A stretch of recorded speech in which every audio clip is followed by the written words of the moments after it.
PSC clerkship, তার PSC clerkship cut off এখন বর্তমানে টপ ট্রেন্ডিং রয়েছে ওয়েস্ট বেঙ্গলে। যে পিএসসি প্রিলিমসে পরীক্ষা রইল, সেটা কাট অফ কত যেতে পারে।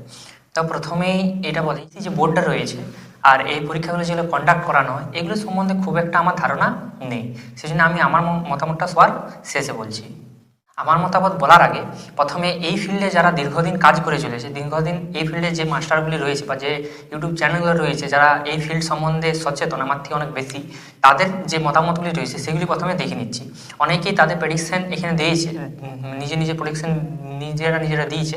সেই প্রেডিকশনগুলো একটি গড় বার করবো আর জানার চেষ্টা করব যে সবার মতামতের যে গড়টা বার হচ্ছে সেই গড়টা কত হচ্ছে। প্রথম চ্যানেল রয়েছে যারা TWS। তা TWS কোনো সেরকম পার্টিকুলার কোনো কাটে বলে দিন না, ক্যাটাগরি ওয়াইজ। তিনি স্যার বলতে চেয়েছেন যে আগেবারে 65 গিয়েছে, তো এবারে 65 যাওয়া উচিত। হিসাব মতো যে কম্পিটিশন, সে কম্পিটিশনের ইয়াতে যাওয়া উচিত 65। তা 65-র আশেপাশে তিনি বলতে চেয়েছেন।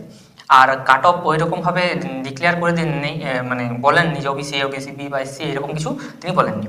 এটা হয়ে গেল TWS। এবার আছে CRP একাডেমি। CRP একাডেমি 60 থেকে 65 UR বলেছেন। SC বলেছেন 56 থেকে 60, ST বলেছেন 53, আর EWSটা নিয়ে তিনি কিছু কমপ্লিটভাবে বলেননি। আর OBC বি ওই 1-2 নাম্বার কম জেনারেল থেকে 58 থেকে 60, আর OBC A 55।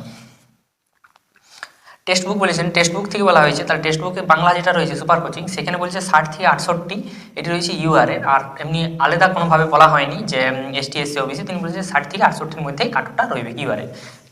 Tapoban study centre সবাই চিনেন, প্রায়ই চিনবে। আমি স্যারের ক্লাসগুলো করি, কিছু ক্লাস করেছি। শর্ট ট্রিকের একটা ক্লাস করাইছিলেন, ওটা করেছিলাম। তা তিনি বলেছেন যে 60 থেকে 66 UR-এ, OBC বি এর 55+, OBC A এর 50, আর SC-র 48 থেকে 55, এবং ST-দের 40। EWS সম্বন্ধে তিনিও কিন্তু স্যার কিছু বলেননি। ইংলিশ গ্রামার টিউটোরিয়াল, তাই ইংলিশ গ্রামার টিউটোরিয়াল এই চ্যানেলটি থেকে বলেছে, এটা একটা ইংলিশ ক্লাস আমি করে থাকি, খুব সুন্দর কথা। তিনি বলেছেন 63 থেকে 68 UR, OBC বি করেছেন 60 থেকে 65, OBC A 45, SC 55 এবং ST 45। তিনি EWS সম্বন্ধে কিন্তু তিনিও কিছু বলেননি। শুভঙ্কর কায়াল, তাই শুভঙ্কর কায়াল দেখবেন এই দাদাটি পিএসসি রিলেটেড কিন্তু লাগাতার ভিডিও বানিয়ে যান। এই দাদাটি খুব, আমার মনে হয় যে এই দাদাটি রয়েছে যে পিএসসি সম্বন্ধে সবচেয়ে বেশি নলেজ রেখেছে বর্তমানে। তাহলে তিনি বলেছেন, দেখি তারটা, 55 থেকে 58 UR, 45 OBC B, OBC A 40, SC 45, আর ST 40। তাহলে এই দাদাটাই রয়েছে যে সবচাইতে কম কাট অফ প্রেডিক্ট করেছেন বাকিদের থেকে। তারপর আছে NSC একাডেমি, সবাই চিনো, নিবারণ স্যার কাট অফ সম্বন্ধে কোনোদিনই কোনো ভিডিও বানাননি, কিন্তু একটি ভিডিও তিনি বলেছিলেন পরীক্ষার আগে যে 75+ তোমরা ধরে করে চলো। এই কথাটা, এবার আমি এটাকে কাট অফ বলছি না, যে 75+, এই কথাটা আমারও খুব ভালো লেগেছে স্যারের, যে 75+। মনে রাখো, যদি পিএসসি 55-তে পাস করাচ্ছে UR-এ, কিন্তু তুমি 55-তে পাস করিয়ে আর ডেসক্রিপ্টের যে নাম্বারটা রয়েছে সেই নাম্বারটা অ্যাড করে কিন্তু তোমার ফাইনাল মেরিট হবে। তাহলে 55 যে ছেলেটি পাবে সে কিন্তু ডেসক্রিপ্টের খুব একটা নাম্বার তুলে নিতে পারবে না, দুটো নাম্বার যোগ করে যেহেতু কাটা হবে, সে কিন্তু চাকরি পাবে না। তো পাস করাটা আমাদের উদ্দেশ্য কোনোদিনই হওয়া উচিত নয়, আমাদের উদ্দেশ্য হওয়া চাকরিটা কীভাবে পাওয়া যায়। তাহলে আরও রয়েছে, আরগুলো বলছি নি। তাহলে এটা টোটাল একটা গড় বেরিয়েছে, 10টা চ্যানেলে নিয়েছি আমি। তো গড়টা যেটা বের হয়েছে সেটা বলে দিচ্ছি।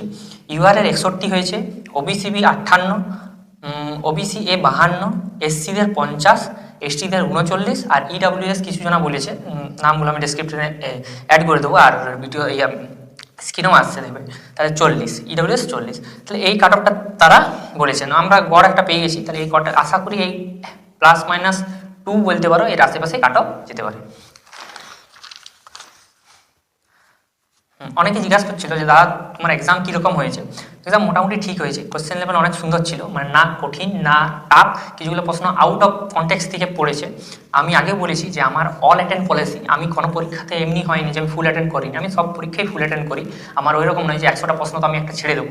আমি যেগুলো পারিনি সেগুলো হয় বি নাহলে সি গাবিয়ে আসে, মানে এটা আমার নিজস্ব স্ট্র্যাটেজি বলতে পারো, আমি এরকম করি। সেই জন্য আমি এখন এটা বলতে পারবো না যে কটা ঠিক কটা ভুল, যেগুলো আমি আনচাদে কাবিয়ে এসেছি সেগুলো তো আমি জানি না ঠিক, সেহেতু আমাকে তার জন্য ওএমআর শিটটা আর যেহেতু আপলোড করবো বলেছে, আর কোয়েশ্চেন পেপারটা আমার প্রয়োজন রয়েছে। তাহলে যখন সেটা আপলোড হবে তখন আমি দেখে নেবো কত হচ্ছে। আমার প্রেডিকশান দেখো, যেহেতু গড় UR-এর দাঁড়িয়েছে 61, তাহলে আমি তার থেকে কমেই ধরছি। আমার প্রেডিকশান হচ্ছে 55 থেকে 60-এর মধ্যে UR-তে জেনারেলদের কাট অফ যাবে, এই ক্যান্ডিডেট পাস করে যাবে। মানে 55 থেকে 60 যারা পাইছে তারা ডাক পেয়ে যাবে মেন্সের জন্য, যেহেতু 10 গুণকে ডাকবে সেহেতু পেয়ে যাবে তারা। দেখো এখানে একটা ভাববার জিনিস আছে যে আগেরবার কাট অফ সম্বন্ধে বলি, যে ইউআর আগেরবার ডাকা হয়েছিল 65, কিন্তু প্যানেলে যাদের নাম এসেছিল তাদের নাম্বার টোটাল ছিল 137।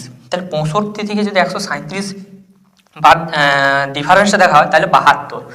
আর ভাবো একটা ক্যান্ডিডেট 65 পেয়েছে প্রিলিমসে, এরপর সে মেন্স দিয়ে যাচ্ছে, তার মানে মেন্সে তাকে 72 তুলতে হবে ওকে ডেসক্রিপটিভ পেপারে, যেখানে 100 নম্বরের পরীক্ষা আর 1 ঘন্টায় মাত্র সময়। তাহলে এটা কিন্তু অনেক টাফ 70 তোলা। তাহলে একটা জিনিস দেখে নিও, মানে যদি প্রিভিয়াস কেউ তোমার দাদারা রয়েছে, যদি কেউ চাকরি করছে বর্তমানে, তাদেরকে একটু জিজ্ঞাসা করে দেখে নিও, দেখবে যারা 70-75 করে পেয়েছে না তারাই চাকরিটা কিন্তু পেয়েছে।